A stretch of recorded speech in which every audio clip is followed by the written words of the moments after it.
Greetings and salutations. It's Rick Copple coming back from Denver. I've got a guest host today, which is Jeremiah Copple. Hello. how to get it straight. Yeah, Jeremiah Copple, my son, who's appeared on one other video with me when he was visiting here back in December on another security distro. This is a distro which is a security distro for Kodashi or something like that. Kodachi.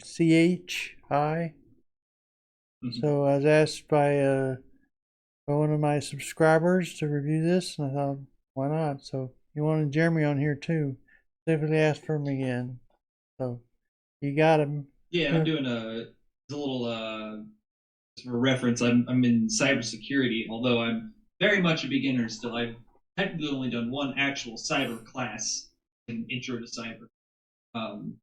So I mostly understand a lot of the important concepts. So I'll be giving my perspective, somebody who's getting into cyber, whether or not I would use Yeah. We'll start out. I'll start out giving you a general overview of the whole thing, how it works. And I'm going to tell you right now, there's a lot of stuff on the system. Matter of fact, if you're going to take one look at the screen, be overwhelmed probably. So we won't go it. through everything on this whole system because there's no way we can do it in 30 minutes or even an hour probably. You sit here and talk about all the stuff on here. But anyway, all right, we're on the Kodashi, however you say this, main screen. And as you can see, it's a lot of information right here on the screen itself. It's using a clunky type display. Gives you tons of information. Tells you memory usage, which is 14.98% here. Got what CPU is running and the percentage of CPU it's using. Disk usage. I've got two gigabytes of persistent data on this. The thing about this program or operating system is that it uses it's designed to be run primarily on a USB stick instead of just on your system. Although it does have the option where you install it on your system right down here, but it's designed so you can plug it into a computer, boot up on it, and then you know just access it. And it has a way where you can take all evidence off of your system that off of the computer you're on. So if you're on somebody else's computer, you can take all evidence that you ever been there off their computer, so to speak. So and it also sets up DVN or VPNs automatically. See right here, Kodashi. Got a VPN IP address and it's labeled in Germany. So I'm even though I'm in Denver, Colorado, it's anybody that sees this VPN that I go on to Firefox or any of these other places. Yeah, it tells you basically that it tells you everybody I'm from Germany, so it's kind of one of those things. Tor, it has a different GPN for VPN number for Tor. Going to Korea, yeah, and you'll see. I'll let Jeremy go through all the programs on here in a minute, but yeah, that's what he got now. Basic, got all this other stuff, information, swap encrypted, no yes, no yes, no yes, run. Script status, it's got open port IP ports here, list of those, and traffic card. You know, us in the way here, you'd see all of that information, all the stuff up here.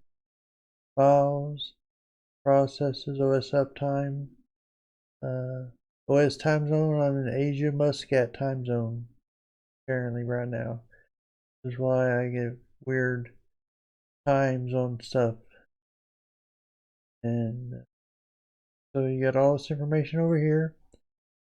And so there's a lot of information, and you can see over here is like your taskbar would be. And you got your IV network and running programs, and down here you have your other half of your taskbar, side taskbar.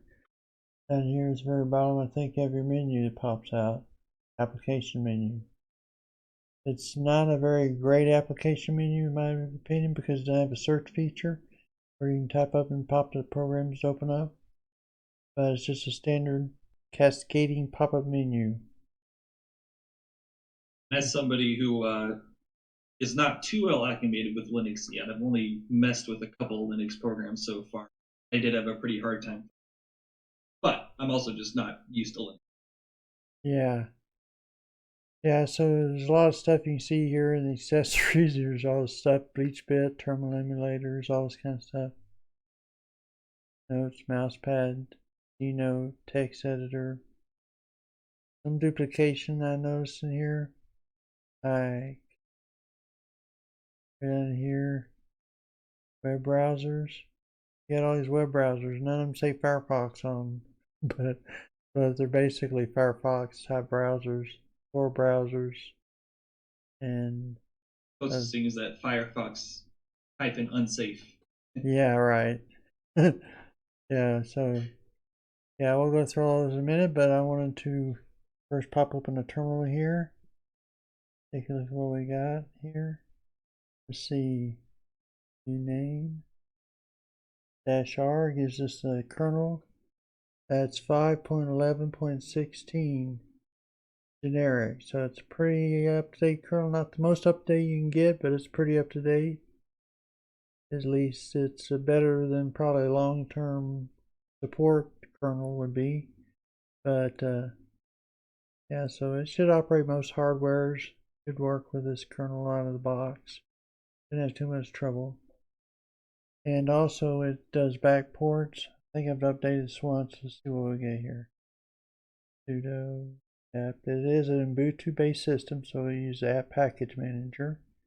And let's see, update. And I use a lot of back ports, as you can see there, and things of that nature. Ubuntu Bionic proposed. Back ports, which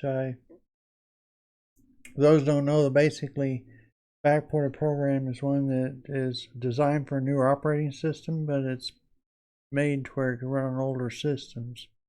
That's what that stands for, backports.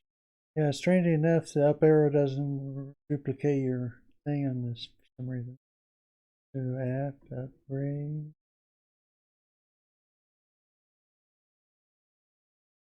Wow. And installed. 153 upgrade. I won't do this now because it takes too long, but yeah.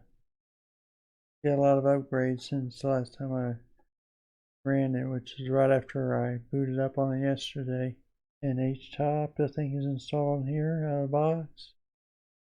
You can see the memory here. It's got, computer has 10 gigs of memory. It's using 1.6 of them. But we have a lot on this system because it's really probably isn't accurate number what it would be out of the box. Because we got Zoom running on here, so we can.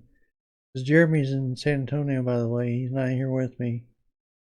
So we're zoomed in it's together. very remote. Yeah, so we zoomed. We got OBS running on this machine, and plus all system stuff cooks on it, so it's not too bad for that. I don't think it'd probably be standard. You removed all that. Uses XFCE menu system, desktop environment, basically modified with a Curio dock, I think. I don't think it's Latte, I think it's Curio if I remember right. And get all this stuff you can work with. Desktop. I installed Ropey on here since it didn't have a search menu on there. So it's pretty easy to do. So if I do simulate the closest one, let's see what it says. Setting manager. So we're in the setting menu now for this setting manager, as it's called in this program. Your appearances here. And you got your style, icons, font settings. Customize look at your desktop. Yeah, probably not something you want to customize too much. because they already got it like marked on there. Good bit. There's your icon setting. That's setting manager. You have other options there you can look at too. Anyway, well, Jeremy, why don't you take it from here and you can show the programs and stuff like that. Yeah, so desktop 1, I have my dual monitor setup. This is supposed to be my primary monitor, I believe. And it doesn't have all that info over here, and it doesn't have the bar at the bottom. For some reason, with the dual monitor setup, instead of like where with Windows, it'll just have everything on one monitor. I guess it depends on your setup, but that's how I have it on mine. Is everything's on the monitor, second monitor. For some reason, it has all the menuing options over here in my desktop on this one, primary. Switch over to desktop 2. It doesn't have any background. It's just a blue screen. It has these application menus at the bottom, information on all the system, how it's working, and then all 3 of those columns are smashed into one column. Yeah. So it's a little weird the way it's set up. I'm sure there's a way to fix it. I'm not too sure how personally. Yeah. And one of the first things I wanted to look at, which kind of helps, especially since this is kind of weird, is the Kodashi dashboard has all that information over here in this top part and throughout these different menus. And this is kind of a good, especially for security purposes, of a good dashboard to kind of just look at everything and see where everything's at and change things if we need to. With the VPN tab, we can connect or disconnect from different VPNs. And I would assume there's ways in here as well to choose like where it looks like you're coming from, as well as with our Tor. Ways in here to start Tor, disable Tor. Gives you a little information on what's going on with the Tor. Here's all the different locations we can choose. DNS as well, or DNS and IP. And then our panic room is pretty interesting as well. Again, this is something you're going to be running primarily on a USB. Has things over here like Rick was saying before, ways to kind of like remove your traces that you were there, or even remove traces that Kodashi existed on this USB if you really want, with the destroy system option. Other things just like cleaning RAM, wipe RAM, block USB, wipe logs, space. So lots of different ways to kind of control the security of system you're on itself. What was that? I said that's basically for the computer that you're plugged into your USB, I think. Clean stuff off. It removes evidence you've been on that computer. Yeah. And so between the Tor, the VPN, and DNS encryption, it's obviously that's really good for security. It's a lot of anonymity, and kind of lets you, for whatever career path you're looking into, it's ideally clean hacking, but it could be ways obviously ethical hacking or any kind of security testing. Having this multi-layered anonymity would be really good. One, with the browser selection we have here, they have a light browser. Look real quick, the light browser and the loaded browser with Tor. So I assume the difference between these two is the light browser we have on the top here is a standard browser, probably still with some security options, still running. I assume Metagear. How you pronounce that? I believe that's some kind of private search. And then this one's basically the same. The only difference I can really tell is they have a lot more built-in plugins at the top here. Different things for deleting cookies, ad blocking, doing some Bitcoin stuff. Bitcoin, I think it goes to like bit 1. area. Cryptocurrencies. This could be for that as well. Then as well as they just have the standard Tor browser. These Kodashi browsers, it's the security mostly because of the cookie deleting, having the built-in VPN along with the Tor browser. Kind of like the plus and minus to it from my perspective would be well, the plus of having it be portable. You don't have to have it be portable, but this likely wouldn't be something you would want to put on your system for day-to-day use. It'd be sort of like a working portable system for the USB ended. So having it on the USB is nice for the portability and the extra safety.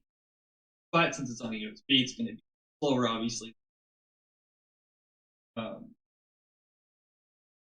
And I would say, although it is very cluttered, like we do have a lot of security apps here, security services.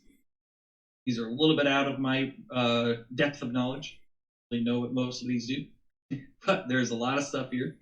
And if you are very knowledgeable in cybersecurity, a lot of these will be very helpful. And it's nice that it kind of comes pre-packaged with all this. So in that way, it's kind of almost like a plug and play type of. You download it, do very basic setup, and it's pretty much ready to go with all the security features. But flip side to that is, if you're not super knowledgeable, it can be a little overwhelming. You don't really know anything. It can kind of clutter things up. So this is something as somebody who's just now getting into security work, I could see using this in the future for definitely probably not daily use, but something I could use for that portable. Okay, we're back on my screen over my computer, and you can see all the stuff in one swap. Yeah, I was talking about with the divided up. Yeah, if you have more than one screen, it tends to divide up this information on the different ones. Like on mine, when I booted up in the first time, this bar over here was down on the other screen. All the rest stuff is on this bottom screen down. It was on this screen up here. I don't know how it decides what to put where, but that's what it did.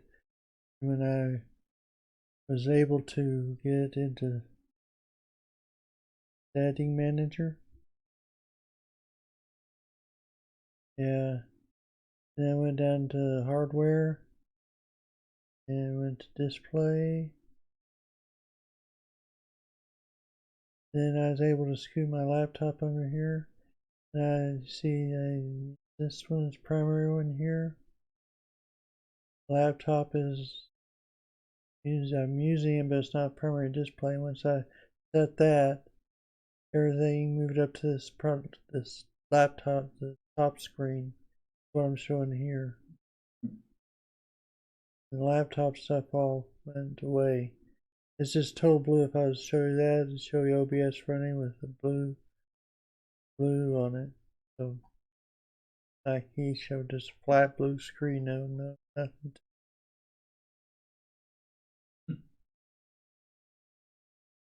So yeah, so if you run it on computers, you know where to fix it real quick if you want to. If you have more than one screen, it's going to divide up probably. If you got one screen, you probably don't have to worry about it. It should just put it all on one screen. Yeah, but it looks a little cluttered when you first get, but I guess after you get used to it for a while, you do it. Like I said, probably not something you want to use as your daily driver. You can if you want to get used to it. You can. I'd put shortcuts on programs that I would use normally. So regularly, I'd probably install Rofi on it like I just did on this computer. Since there's no search function in the menu system that it provides out of XFCE desktop environment. And yeah, so there you go. This is pretty interesting. It's got all, we have more, this computer has like a bunch of partitions and disk on it. So that's why you see all this stuff over here. I wouldn't have this much stuff on no regular computer. So, and there's settings. I'm sure you can take these out. You can even not have it show all this if you want to declutter it some. And probably remove this icon too if you wanted to just have it on your system. Don't intend to install it on the computer or on USB, then you do that. So I guess that's about it, huh? Yeah, I believe so. Yeah, I would say one of the bigger takeaways just that it coming with a VPN pre-packaged into it. Big take. Yeah, it automatically does all the stuff for you, all the VPN. Oh yeah, we almost forgot to mention that it gives you. I don't know exactly how they benchmark it, but it gives you a little security score. Yeah, Um, yeah, that's the only thing, so I'm sure if because something. since I put this on the bottom screen down here, it just moves all that stuff down and this goes down here a little ways for that's where it's Yeah, at. Yeah, if you I think on there's fresh install, it's always going to be 65 out of 100. yeah, that's what it says on mine and what it says on his. So Mm-hmm. Kodashi, it has uses, especially for if you're into security, clean hacking and stuff, maybe even dirty hacking if you want to. But I don't recommend that, Yeah, of it would course. probably work for both. Yeah, it probably work for whatever, but of course we aren't going to recommend you use this for illegal purposes. You get in trouble that way. Do not condone such activities. Right. So there you go. Okay, I guess that's it for what we'll do now. Alright, so that was Kodashi, and we'll leave it there. Thanks for having me on You're once welcome. again. Till next time. Yeah, yeah, you can always vote if you want to see more Jeremy out here. We can always do Zoom meetings. Local cybersecurity beginner. Yeah. Hopefully soon to be expert one day. Oh, right. So, yeah, until next time, don't forget to subscribe down there if you have a mind to. And all the like and all the other stuff that goes with that. I also have a donation link down in the description. And appreciate any support you can give, whether it's just a like or subscribe or whatever. And we'll see you next time. May the Linux Force be with you. Bye.